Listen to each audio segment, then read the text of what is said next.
So, I've been messing around with this VP600 for a few months now.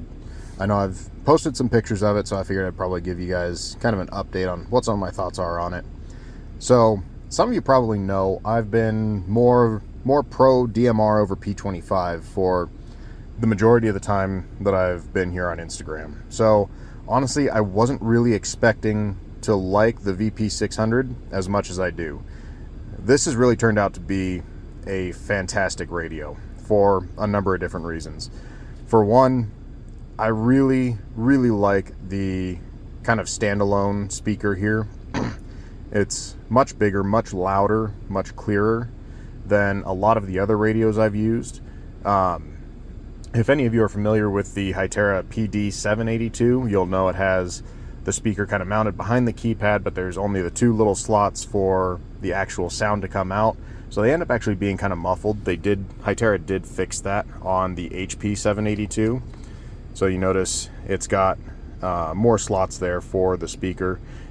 The HP782 is a lot easier to hear than the PD is. Now the PDs aren't unusable, but it's just kind of one of those little things that just kind of tends to bug me a little bit. But so the audio quality on these has been really great. I have no issues at all hearing this portable radio while I'm driving down the highway at speed, road noise and everything. It's perfectly fine to hear. I do really like having the two knobs on top. I'm not a fan of the multifunction knob on the HP782. I really like being able to glance at the top of the radio, get an idea of where the volume's set at, see what channel it's set on. I've also got the zone rocker switch here, so your first three zones, or actually in the Armada programming software, you can actually assign certain zones to A, B, and C. It's not like on PC Configure for the EF Johnson 5100s, where it's your first three zones are going to be your A, B, and C, respectively. Also, the top display on here is really freaking cool. It's nice just be able to glance down at the top of the radio if you've got it in a pouch and be able to see your channel information, and you can set other icons up top as well. It'll show you your battery, it'll show you the time, it'll show you your received signal strength indicator, that little antenna with the bars on it. It'll show you all that kind of information, and that is customizable. So the speaker, the top display, you also notice you've got better fencing around the buttons on the side. Maybe not necessarily the side key 2 and side key 3 here, but the push to talk itself is actually recessed and protected by those fences. You'll notice the push to talk on the Hytera is not. It's actually significantly exposed there. So what I've been noticing as I go to grab my HP782 out of the cup holder, my thumb automatically goes right over the push to talk. So I've actually just been able to essentially ND the push to talk just by taking it out of the cup holder. Yes, that can be corrected by grabbing the radio a different way, but I like that because this is just the way I naturally go to grab the radio when it's in the cup holder. I like that that's not an issue with the VP600. Probably one of the biggest things that I have really come to like about the VP600, one of the things that I think the Hytera is actually not so great at, is the scan speed when it's going through a scan list. All of the Hyteras I've used, they actually have a pretty low scan speed, which is actually about on par with most of the other Chinese radios that I've seen. It's about the same as my Anytone. It's been the same as the A-Lens HD2 that I'm messing with. It ends up being a very slow scan speed. So what that actually causes, it might not sound like that big of a deal, but specifically when I'm listening to like my local sheriff's department, it's slow enough that you'll actually kind of truncate whatever transmission you're hearing by about the first second and a half, which might not seem like that big of a deal, but when you're listening to law enforcement or public safety traffic, that's going to be when those call signs are being exchanged. So like my local sheriff's department, for example, they have the dispatch will run, they dispatch for the county sheriff as well as the two like city police departments that are also on that repeater. So when you miss out on that call sign, you're missing out on information, because each of the departments has a different method of doing call signs. So the call signs are unique to departments. So when you miss that first second to second and a half of the transmission, you're missing out on that call sign. So you're immediately losing a fair amount of context for location that a certain call might be happening in at any given time. That's not an issue on the VP600. I have never once missed a call sign on any of the traffic that I'm scanning. And I actually have more channels in my scan list on the VP600 than I do on the Hytera. On the Hytera, as I add more channels to the scan list, that amount that gets cut off of the front of the transmission actually goes up quite a bit. So that's a big plus on the VP600, and it's really not that surprising, because the VP600 and other P25 equipment, it's designed to be for public safety use, and the context from that call sign is going to be critical, especially if it's going to be used by law enforcement, fire, EMS.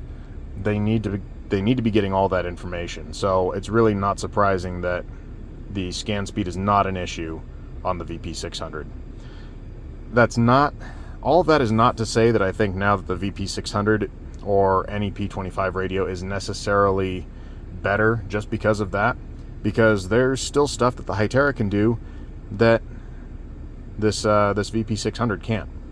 This generation of Viking hardware, actually, from E.F. Johnson, in order to do SMS between radios, you need to have a server set up on essentially a radio system. So you have to have a compatible repeater set up, or potentially a compatible trunking system with a server computer running, in order to manage those SMS messages going in between radios. Hyteras and other DMR radios, they can still do SMS over simplex. And so on top of that, I know I've talked about this before, but again, it's going to come down to a lot of there's a significant size difference, and even just an appearance difference between like one of my Hyteras or a number of other P25 radios. So for me, for work, I wear like jeans and a polo. If I was to be carrying this around before work, after work, just clipped to my belt or clipped to my pocket, it's not going to look entirely out of place on me. I don't know, it just kind of looks like it fits. It blends in a little bit better, kind of like it's supposed to be there. If I were going to be doing the same thing with a P25 radio, it's going to stand out a little bit more. That's just kind of the way it is. Size, weight. I can much more easily carry around any of my Hyteras than I can the VP600 or my 5100s. That's just the way it is. I know that there are other P25 radios that are smaller, and honestly, I'm not trying to say with this video that one is necessarily better than the other. It's really just going to come down to use case. What do you need? What's important to you? What are you going to be able to get the most use out of? So honestly, there's a use case for either. It just depends on what you need. I really like both of these radios.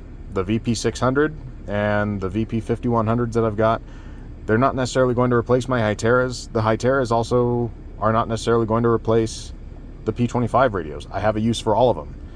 Now, I'm not trying to say that anyone needs to go out and sell whatever radio they're using now and get a different one. I'm just saying, have a good understanding of what you actually need. And if you don't know if a particular radio is going to really well fit with what you need your radios to do, there's still a bunch of us around on Instagram.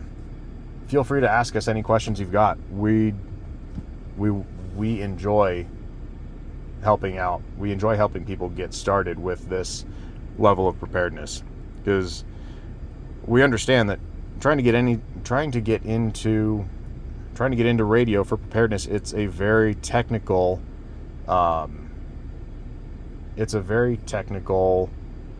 area for preparedness. It's not necessarily one that you can just figure out overnight. Radio is not something that you can just Amazon your way into a solution. There's a lot of information that goes into the back end of actually making it work, getting good plans going. This is not something where you can just have a box checker mentality. This is not going to be like buying a bunch of freeze-dried food and storing that away in your house. It's not going to be just buying water storage systems or whatever else it might be. There's more that goes into radio than just owning a radio. So if you have any questions, I'm always around. You can send me a message here on Instagram. This video is probably going to wind up on YouTube as well.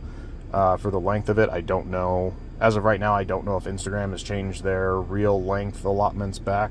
So we'll see. This is probably going to end up cross-posted. I'll probably cross-post it anyways, just because.